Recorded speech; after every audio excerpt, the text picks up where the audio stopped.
Hey guys, I wanted to give you a little bit of an update on training and how I'm feeling slash changes I'm making going forward.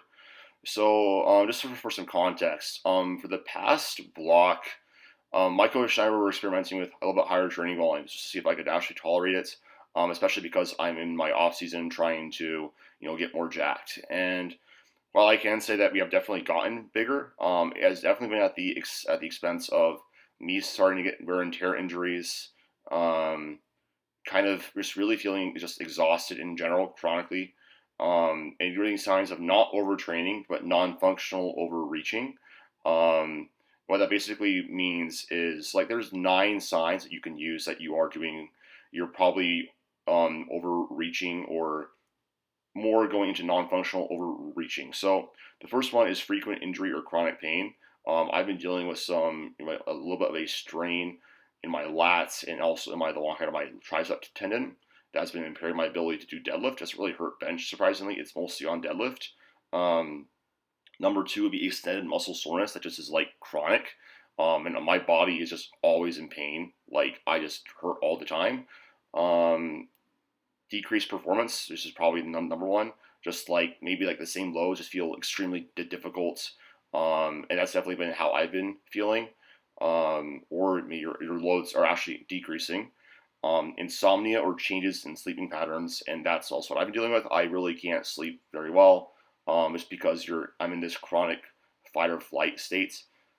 Just really high cortisol, etc. Really impairs your ability to actually sleep well. Like I will literally wake up like 8 times in the middle of the night for like no reason. Like it's like I just don't get any sort of quality sleep. Excessive fatigue. So like just walking around, general life is just hard. You constantly kind of want to sleep. Loss of appetite and more cravings. This isn't necessarily something that I'm dealing with. Like it is some days it's like kind of weird. Like my appetite is definitely inconsistent though.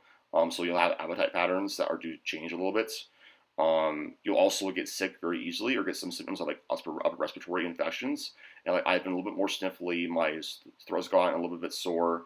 And it's basically just because you have a heightened immune response, and your body's like, holy crap, like what do we do? And you just kind of get a little bit sick pretty easily or borderline sick. Mood changes where like I'm more agitated or more depressed, and that's what I have definitely also been feeling. Like I've been really apathetic. Like I don't really care. Like it's like somebody could crash my car, and I just be like whatever. And just like have just felt more like alone, like agitated, whatever. Like it's kind of weird, but fatigue could definitely mess with your neurotransmitters. And then you can also have some metabolic changes. So like for example, because your testosterone cortisol ratio is off, you might actually have a slightly lower metabolism just because you're moving around less. You also have hormonal imbalances like higher cortisol relative to testosterone, um, and just will not be able to gain as muscle or get the strength adaptations that you once could. So what I'm doing basically is I'm going back to more of a traditional split for myself that I know has worked well in the past. I've talked to my coach about this. Basically, fatigue management becomes probably the biggest factor in making progress once you get past that beginner stage. I remember when I was a beginner, I could just come in and I could just absolutely destroy myself. Like I didn't know what RPE was. I was following a program, but it wasn't like RPE. It was just like I go in and I train hard and I go home and somehow I adapt and can add 5 pounds next week. And that's just not where I'm at right now. And basically, the relationship with like volume, intensity, and progress is that um, it's like it's not like you do more volume and like just progress stops. You can actually get to the point where you're doing more and more volume, and you're actually getting worse. Like not as good of results as you could if you were to do less volume.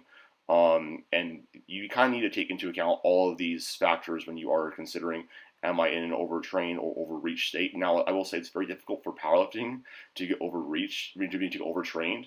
Overreaching, like functional and non-functional overreaching, is much more common. Um, like you have to be like basic overtraining doesn't happen in powerlifting. You need that. That's like CrossFit and like distance running. Um, but I'm definitely at the far end of like the spectrum where I'm probably doing a little bit more work than I probably would maximally benefit from. So I'm going back down to volume landmarks I know historically I can respond best to. And for me, that's 9 to 16 sets per week per muscle group.